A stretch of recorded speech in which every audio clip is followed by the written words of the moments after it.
are bringing containers into Israel. This is our goal, to bring in as much humanitarian aid into Israel as is possible. There is a 35% poverty rate of children in Israel, and there are immigrants coming in from around the world, mostly from Ukraine right now. So this container is going to Ashdod and Haifa, into the north and the south of the country. So it's going to help a lot of people in both regions.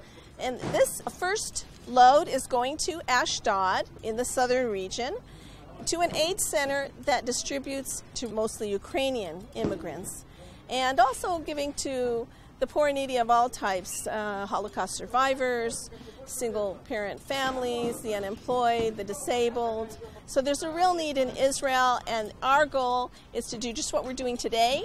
And after this loads up, we'll be going up to Haifa and unloading the second half up in the north of the country, because the whole country needs this kind of aid. And in the north, it's going directly to Ukrainian immigrants.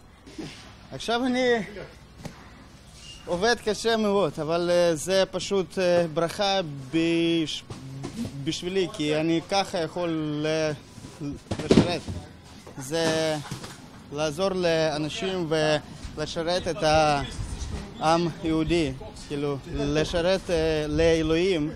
For over a decade, our management teams, both in Europe and in Israel, have been working in humanitarian aid. So we have logistics experience for many, many years.